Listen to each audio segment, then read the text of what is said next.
I've just started the recording, Martin. Okay, You're I'll kick off now perfect. then. Okay. Hello, everybody, and welcome to the second Equal Engineers Neurodiversity Network presentation and just catch up with everyone's. Today we've got Amy. Amy Clure is a seasoned leader in inclusive technology, bringing her passion for equity, accessibility to her role as Director for an Inclusive Technology Specialist at TextHelp. Joining the company with a dedication to advocating neuro inclusion, Amy is committed to creating an environment where everyone can thrive and every individual can thrive, driven by TextHelp's mission to empower 1 billion people by 2030. Amy collaborates closely with business leaders, human resources and EDI professionals and ERG leads across the private sector in the UK. Through innovative approaches and cutting-edge technology, she empowers organisations to create inclusive workplaces that celebrate neurodiversity. And today she's going to demonstrate one of the packages that TextHelp offer to help us as neurodivergent people to thrive in the workplace or help us just as a coping strategy. So over to you, Amy. Thank you very much, Martin. That's quite the spiel that they managed to give you about myself. So hopefully I can live up to what all that they have presented for me.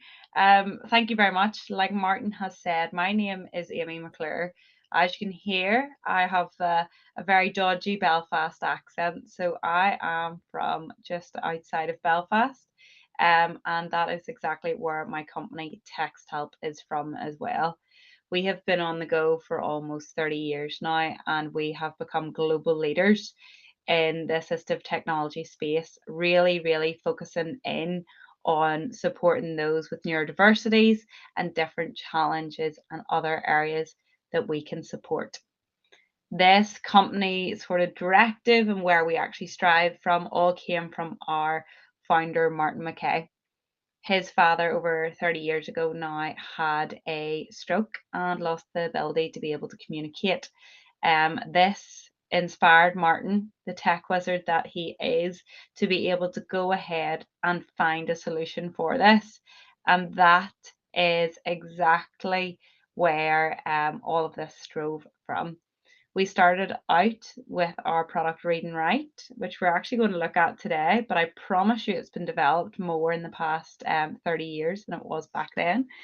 And it actually started with helping individuals in school. It might be actually something that you will have seen, or maybe some of your children or nieces or nephews, anything along those lines you might have seen in their school places. But what we have seen over the past years, that of course children are needing this support in the education sector, but then when they were coming out of education and into workplace, they were no longer getting that support. So as you can imagine, if you've been using a tool or a piece of software for the past 14, 15, even maybe 18 years in education, you go into work and you no longer have it, that could be quite distressing, especially to some of our neurodiverse colleagues as well. So what my job primarily is now is to develop those relationships into the private sector. And we're doing a great job of it. So believe it or not, I like to introduce TextHelp as one of the biggest companies you've never heard of before, because currently we have over 250 million daily users of our software. So as you can imagine, that's quite a few. Global representation. And we have offices globally now to reflect that as well. I was going to go into loads of depth around the meaning behind this and, why we do what we do. And I had a whole slide deck sitting ready for you all. But to be honest with you, I thought just with the meaning of today and the type of meeting that we're in for as well and the support that we like to offer, I thought it would be better just to spend that time more chatting around the software itself. The accessibility solution that we provide at TextHelp is an all-encompassing tool.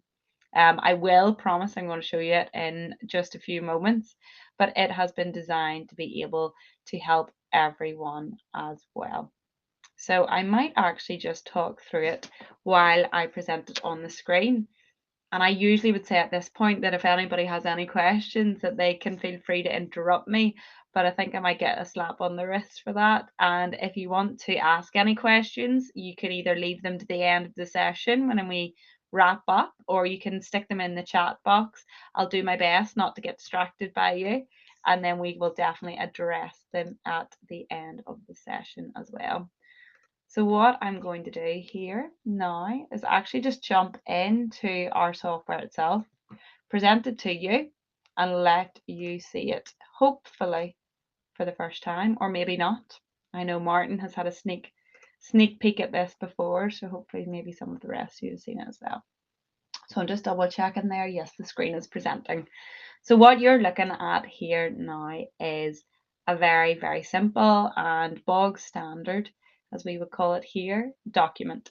This is just a Microsoft Word document that I would use day in, day out, a bit like something that you yourselves would use in the workplace.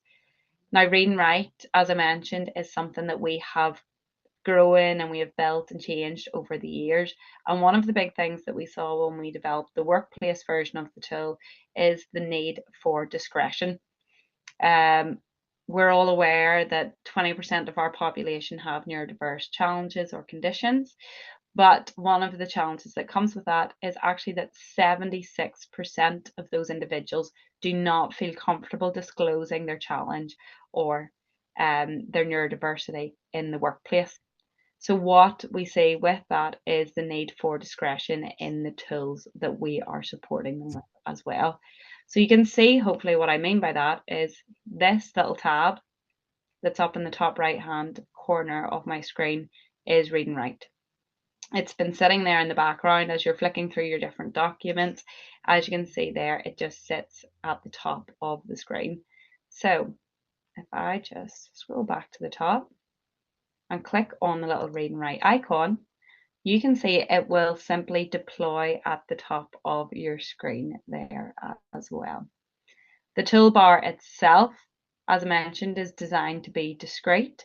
So the colors themselves are really very simple, nothing very out there or in your face. And in comparison to the education tool, this is quite the difference, as it is a very shiny, happy blue color with lots of bright other additional colors just to make it stand out and be friendly for the children as well. But what we can see here is the read and write toolbar. This is the standard toolbar that absolutely everybody who uses this software will be able to see. We don't make large differences or changes in the toolbar from one company to another. We want to standardize it. We want to make sure that if an individual leaves one workplace and goes to another, they're going to recognize the software that they were using previously. This is a great way to be able to allow those end users to get that really uniform experience and be able to help themselves as best we can. So, as you can see along the top of the toolbar here, we have a whole range of different tools available. And this can be quite overwhelming, as you can imagine, especially for an individual who maybe has neurodiverse challenges. But what we're going to do here today is break it down bit by bit. There are 3 different sections here on the toolbar. We have one there on the right, one in the middle, and one on the left-hand side there as well. The tools on the left-hand side are potentially one of the ones that you will recognize most. There are text-to-speech functions. So that includes the play, pause, rewind, fast forward, and stop. They are typically your most well-known accessibility features that we would see on the market, but we know that they are so core to an individual's experience, and we will go into depth on those in a few moments as well. The middle section here is made up of our neurodiverse support tools. And what I mean by that is those tools are not only for individuals who are neurodiverse, but actually they have been designed with the neurodiverse mind in mind. So what I mean by that is, for example, there we have advanced spelling and grammar tool there on the left-hand side. That's Check It. Check It will actually find mistakes in your documents that Microsoft may have missed. And not only will it point them out to you, but it will actually go that step further and it will actually help the end user learn from the mistakes they've made. If they spelt something wrong, it'll give them prompts towards the correct answer, or even it'll give you dictionary definitions to help you understand where you maybe have gone wrong as well in your document. But all of these tools here in the middle have been designed with the neurodiverse mind. So what we're thinking of here is being able to support those along with a whole range of others. And then lastly, we have a group of tools over on the right hand side. These are our productivity and collaboration tools. You'll see that these tools are typically the ones that our end users will use across the board, that everybody in your workplace will use in a very, very different way. So I'm just going to start at the left-hand side, and we're not going to go into each and every single tool, or else there'll be no time for question and answers at the end. But what we will do is go through some of the core elements here, and then we will open the floor up. And of course, if you have any questions around some of the other features, you can ask me then, and we can go into more detail. So one of the first things to take into consideration with Read and Write is that the tool itself can actually be personalized in quite a few ways. If you decide that you have this on your own laptop, you can actually just personalize it to the way that you like it. It means that all the settings can be set specifically to your benefit, and it means that somebody else sitting in a computer next to you in work may be using the same software, but the settings might suit them better. It's something just to keep in mind the whole way throughout this. You will see quite a few different elements where you can personalize it.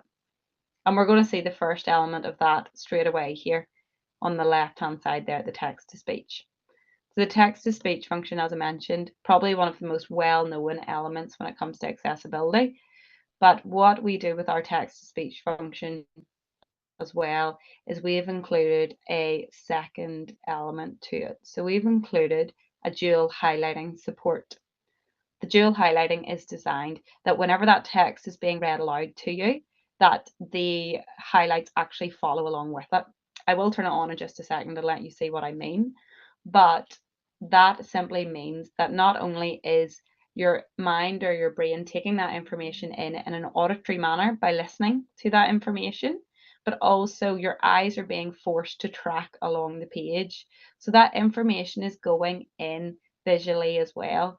So it's allowing your brain to take the information in two separate ways, which actually is proven to be able to help that information stick in your brain more. I was going to say more stickily. It's not the right word, but we know what I mean there. You can see. So I'm just going to press play now. So do forgive me, my speaker is playing up today, and so it probably won't play aloud to you. But what we can see here is that dual highlighting is you can see there how contrast not only is designed for you to force to track it, but also that particular color contrast is designed for individuals who have dyslexia. That color contrast can really help them whenever they are stopping the words from dancing and moving across the screen as well. So as I mentioned, a lot of this can be personalized. Exactly here we can actually change that color contrasting to something that suits you best. You can change the speed of which that text is read aloud, the tone of voice, even the voice itself. You can change, we have a whole range in the settings that you can actually go through and choose from yourself. Now, of course, you can see there that I have just paused this. That might be if you're working from home and if your day has been anything like mine today. I have had the postman at my door 4 times. Not all for me, thankfully. I'm going to blame my other half on some of that as well. But coming up to Christmas, you have to do what you have to do. But you can see here, I've paused the text. I'm able to run downstairs, check on the postman, lift the parcels in, and come back up again. I can simply press pause again. It will start to play that information on for me. However, at any point I want to stop, I can simply just click on the stop button there at the top of the page, and we can see how that dual highlighting will stop. You can do this across multiple platforms as well. We don't have to just use it in Microsoft. You can use it across your different web browsers. We're all aware that there are different accessibility features pre-built in, but I would like to see if anybody could find all the accessibility features they need on every platform. So this is where Read and Write will come in to be able to support you in one simple toolbar across them all. So jumping on further now, we're going to look at that next set of tools. We're going to look at the neurodiverse supporting tools there in the middle. So we have 6 here listed. We have Check It, as I mentioned earlier, which is the spelling and grammar and homophone checker. We have Prediction and Dictionary there as well. Screenshot Reader, Dictation, and Screen Masking. So some of those will be very self-explanatory for you, but one of the ones I'm just going to jump into first here is Screen Masking. Screen masking is a fantastic tool. Again, it is one that is highly personalized, but also can be completely standard and used away there within the document itself. So what we can see there is that you can actually personalize it at any point. Oh, I jumped into the settings too soon, forgive me. We can see there that this has given me a color screen over the top of my own work. So I have 2 screens here in my own office, and both of those are currently tinted completely yellow. So Martin's face on my other screen is a lovely yellow, Simpson-like color at the minute. The yellow has been designed again with different dyslexic users in mind. However, as I mentioned, you can really personalize this one. For me personally, I very much prefer the grey tint that you can actually add onto the screen. As it is 5:30 at night, you can understand that very often I would be sitting here staring at a bright screen till maybe more than 8 hours a day, let's put it that way. But if I'm actually able there to put the grey colour tint on the screen, that actually removes the glare from the screen whenever I'm looking at it. It allows me to reduce the visual eye strain on myself, and it allows me to reduce the cognitive load. So it just simply allows for me to reduce on things like migraines, headaches, visual eye strain. I actually myself have a thing called Graves' disease, which simply means a lot of the time my eyes would be a lot drier than other individuals. 9 times out of 10 doesn't affect me, but suddenly whenever I can get tired, my eyes would get very itchy, and this type of thing would aggravate it. So that grey colour tint really can help whenever I'm actually moving through a long piece of text. We can see there on the page as I'm moving through, I'm able to use that reading ruler to focus in on those long bodies of text there as you're simply screening your way through it. Again, it is proven that if we really take away that busyness from the page and focus in line by line, that information will actually go through it. A lot of our dyslexic users would actually skim read, and that's something I'm definitely guilty of. I will skim read, and then all of a sudden I will find out that I'm reading the same line again. So it takes me about twice as long to read a novel than it would anyone else, because honestly, I spend myself going back and forward a lot of the time. This is a great tool as well for a lot of our ADHD users. That focus element, you can actually change the opacity of the color tint here as well, which really darkens out the noise on the rest of the screen, allowing you as the end user then to really only focus in on the information that you want to read. That distraction element is great whenever it can be removed. So next there, quick glance, we're going to look at dictation. So dictation, personally for me, is actually my favorite tool on this whole toolbar. It's the one that I use the most. It is the one that I use after every single meeting. It's the one that I use to write up notes quickly after meetings. It's the one that I probably shout about the most. Very simply. You can tell I like it. It's a good one. But how it works is you simply turn it on. You wait for the little pink lines to jump up, and then you can read into your microphone.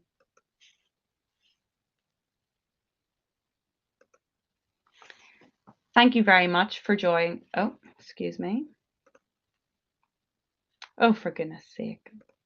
Typical. Do a Microsoft update and then it messes with you. So there we go. Turn it on again. This joy. I thought I was being very prepared by updating all my updates before tonight's meeting, and of course, it likes to mess me about. But this, like I say, is one of the ones that sort of cross functions the most. I use it very heavily whenever I'm recording meetings in my CRM system. So that would actually be based in Google Chrome. So that isn't actually solely based here within Microsoft as well. So it's a very great way to be able to use it in all elements. I actually had a lady write to me the other day an email, and at the end of it, she signed it off with, "I've written this using dictation." So I thought that was absolutely great as well. Okay, there we go. It's messing me about here as per usual. There we go. I'll just close her up again for us. There we go.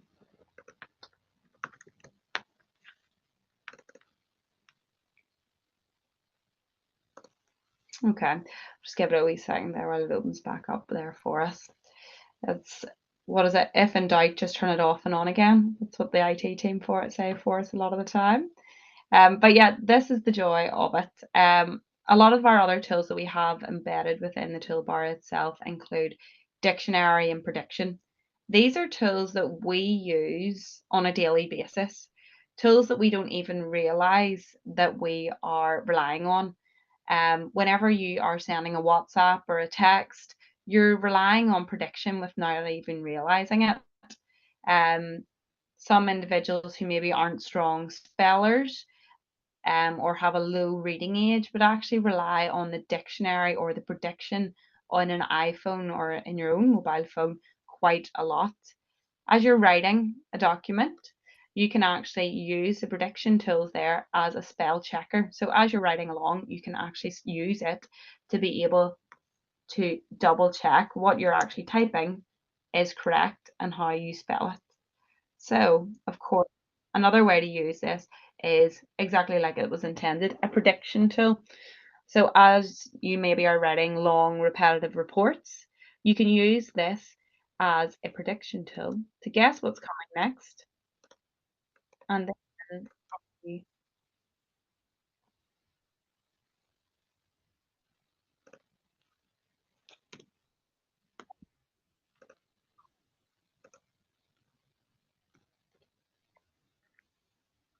there we go.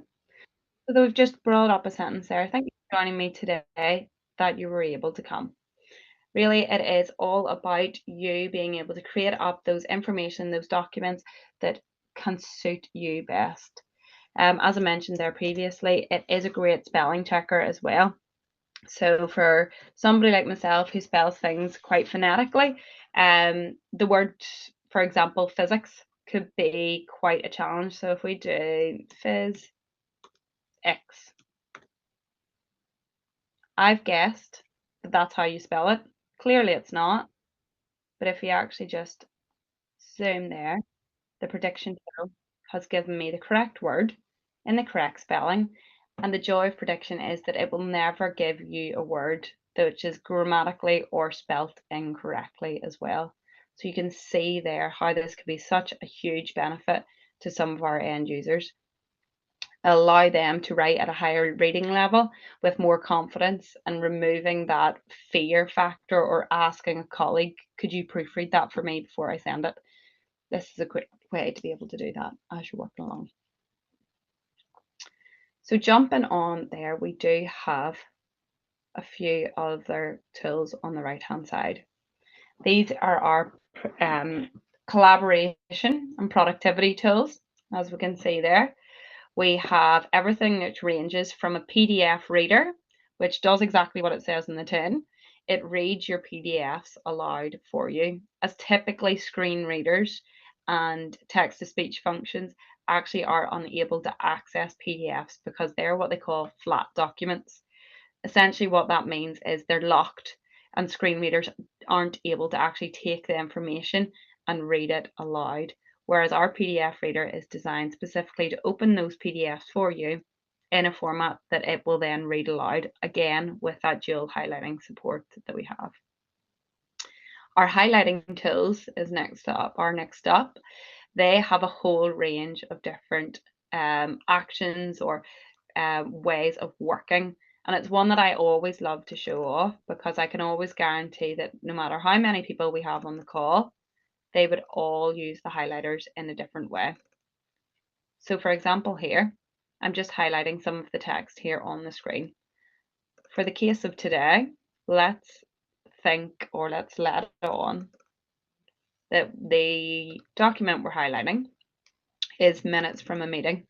And I have been tasked with dividing out the information within the minutes of the meeting to the different departments within work. So all the information there in the blue highlight has to go to the communications team. All the information there in the yellow highlight has to go to the HR team, pink to the sales team, and blue to the finance team. So of course, once we have reviewed this whole document and you want to divide out all that information to the relevant parties, you can actually click on our collect the highlights button. What that is going to do for you now is actually take all the information that you had highlighted. It's going to take it into a separate document here that you can see. It's going to list those out in the order that you highlighted them in. And not only that, but it will actually give you a Harvard referencing style bibliography there down at the bottom of the document as well. I hope you can imagine exactly how beneficial that can be for a whole range of different users.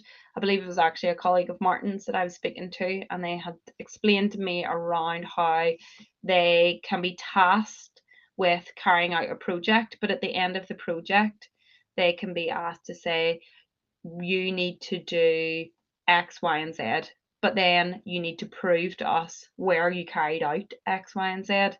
And he thought this tool would be great to be able to go through his documents and his projects and be able to lift those pieces of content and be able to then use those as proof on where he had actually actioned that. And again, as this works cross-platform, you can do this on web pages, you can do this on journals online, and it will actually pull all that content together for you into a separate document as well. So, of course, whenever you are done reviewing your documents, you can simply go and erase all the highlights there in the document. Very, very simple, and you're back to the beginning. So we only have a few more to dig into here. We have our scanning device here, which actually takes locked PDFs and opens those into workable and changeable documents again. Usually whenever we open a PDF up, I don't know about you guys, but typically before I would have been using Adobe, and when I opened it, it would have been higgledy-piggledy all over the place in the wrong format, an absolute disaster, and I would have just started again and retyped the document. But our scanning function allows you to open those documents in a workable format, which means you can actually go and make the edits and changes to those. So for example, if you have a contract and the person who owns the master copy of that contract has left the business, you can use this to reopen the PDF and actually make the changes that you need. Next up, we have translation. We can translate into over 50 languages. We have a whole range available, and it works in vice versa as well. So if somebody sends you an email in Spanish, you can translate it back into English as well and have that read aloud to you. And the last two that we're going to look at, I want to keep you on your toes here, we have voice note. Voice notes are something that I use daily now, not just here in Read and Write, but I use them on WhatsApp all the time. It is what happens whenever your best friend moves to the other side of the world. You end up documenting your life in voice notes back and forth to each other. But of course, as well in work. My own chat function here in Text Help has recently allowed in voice notes, which means I'm, instead of sending long paragraphs to my colleagues or my bosses, even my friends here in work, we simply are able to communicate via voice notes. It gets the information across quickly and in a manner that suits me. It also means that the other person receiving that gets my tone of voice. So if I'm trying to get something across quite quickly, but I'm not annoyed, I don't want to sound sharp, you'll be able to hear it in my voice. Whereas often if we hit or if we type up a very short, sharp message, the other individual might think you're annoyed or you've done something to offend them. That's simply not the case. So we can see here how that could be useful. We also see this with a lot of our ADHD users and autistic users, that whenever they have a lot of information in their head and they're struggling to get that information written down, we can actually use both the voice note function and dictation to be able to mind dump all that information down onto the page. It simply means that they're able to use that information and listen to it later. You're passing that on to someone else that can listen to it as well. Of course, you can actually embed in any of those voice notes. So you can record giving feedback to someone, say, I think you've done a great piece of work here, but I would love you to make changes to the second paragraph. If you could just add A, B, and C, that would be great.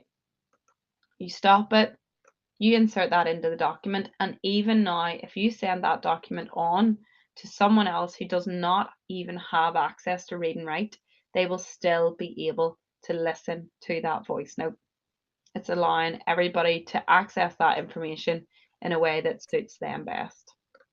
And last, but by my own determination, no means least, we have the MP3 maker. So we've talked about the different users that we have here, but one of the big challenges or one of the big aspects to take into consideration as well is the different types of users. So we have in our workplaces auditory learners, we have visual learners, we have a whole different range. But one of the big ones here that we see is that we can actually support our auditory learners here as well. So instead of asking our staff to read through this big long document that we've sent them, what we can do instead is actually take that document, create it into an MP3 file that they can then listen to later. This will allow them to work in a format that suits them best. And to be honest, I usually do this.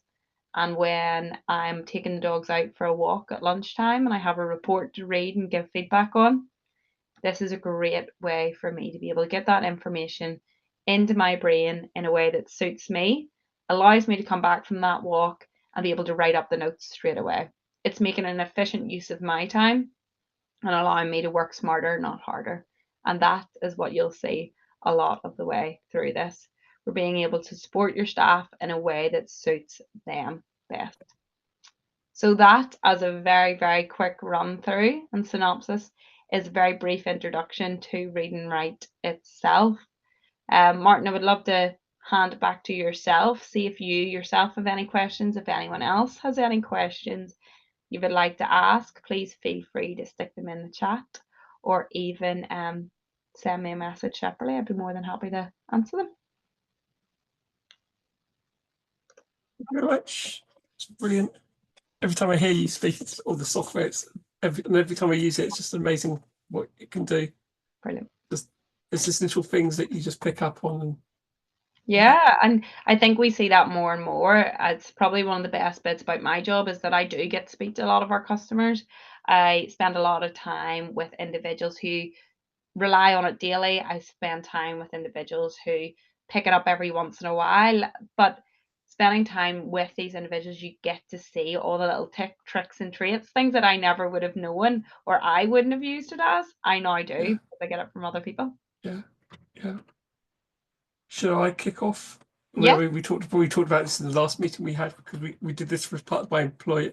We had a sort of session, but are there any updates you think you could do, like mind mapping linked to it or something? Yeah, so as I mentioned, we are an agile company. So that essentially just means that there is constant updates and changes going on. Sometimes that's just bug fixes, but other times it is improvements to the feature set. It is something Martin has raised, and actually, believe it or not, I had somebody else raise that as well to me, Martin. So it is now definitely, I've added that to the backlog and something that can be reviewed by our team. So yeah, any recommendations, any feedback goes straight to the team, and then they are able to analyze that and take it up the line as and when they can. Brilliant.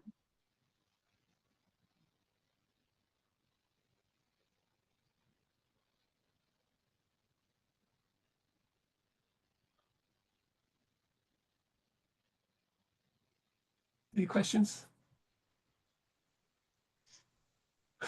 Sometimes it's very daunting coming on and asking a question on things like these, I find. So please, like, what we can do is definitely, Martin, you can share my information Yeah, with anybody also after this, and we can sure. catch up, or they can feel free to reach out separately. That's no problem at all.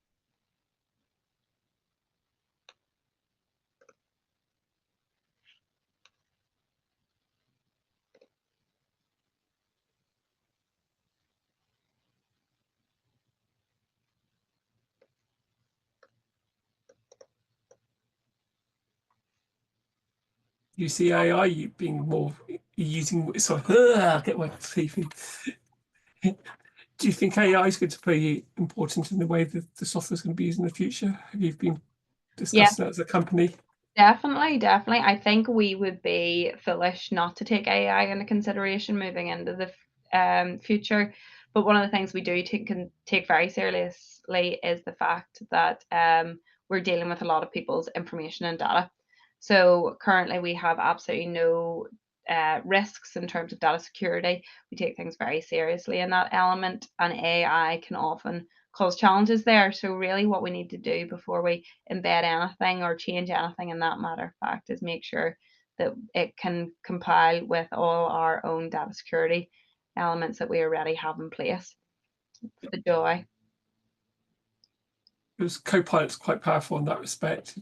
Trialing it at work has a lot of potential advantages, and Yeah, as you say, you've just got it's a trade-off between the advantages and then the security aspects and yeah, you're how right. it is. And different workplaces take it in different considerations as well.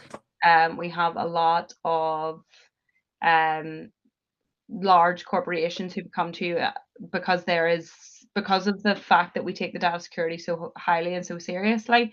Depending really on the information that you're dealing with and the organization you're with. I think it comes on different levels, but something we take very seriously. So it's good to be able to do.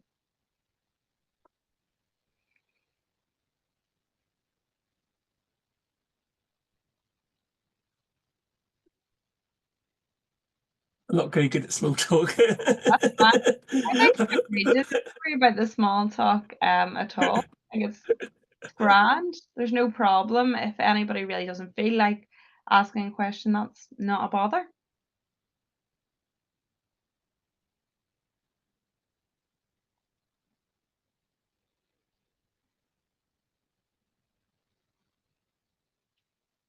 Does anyone else use the software? It's online. Just out of curiosity.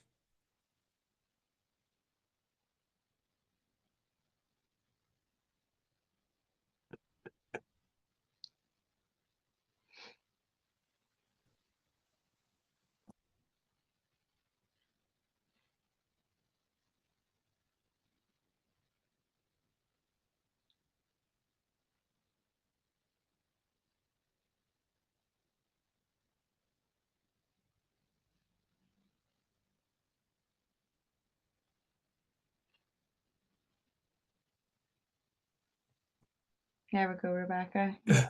No, well, feel free. You can actually go onto the website as well and give it a little trial. I believe there is a link on the website to a little free trial of the software. So if you like to give it a go and your work will allow you, get it downloaded and have a play around.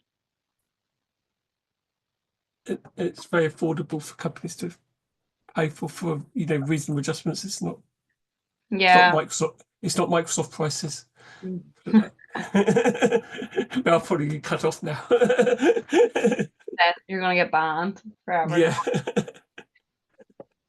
Like, I don't want to put any pressure on anyone to feel like they have to reach out and speak, Martin. So it might be better to cut the session. But like we say, it's a very, very open and honest element of it. I know that there is individuals out there with needs who really would benefit from using it, and then others who could just make their life easier, their day-to-day work. So feel free.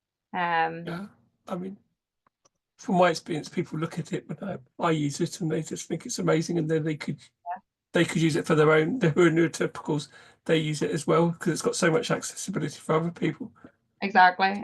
I myself am considered neurotypical. I don't have a diagnosis, but I do, as I mentioned, use it very, very heavily. It makes my life easier, and why wouldn't you want to do that? So I think you or one of your colleagues said that, you know, once a company has it, then you can use it for your family as well, which is another great advantage. I'm not trying to be another salesperson for it, but I think that's a really because many of our children or our relatives have neurodivergent conditions as well, so that benefit our kids at school as well, which I think is really helpful. A lot of the conditions can be hereditary, so we do say that it sort of goes within the families. So that's actually why we took the decision to any of our enterprise licenses. So any of the companies who've bought it for every member of staff, we now provide it free of charge for those family members at home. So it's brilliant. It's an extra business benefit as well. It's great to be able to do that.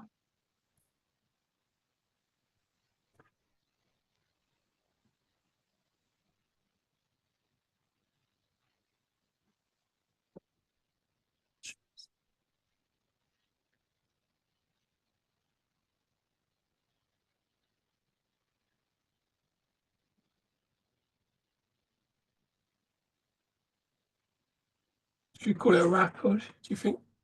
I think that sounds good. Yeah, as they say, call it. Yeah, no, great. Yeah, I'm sure everybody much. Recording anyway, but thank you very much, folks. Yeah. Enjoy the rest of your day. So, okay, thanks a lot, Amy. Thanks. Speak soon. All the best. See you around. Bye. Cheers. Bye.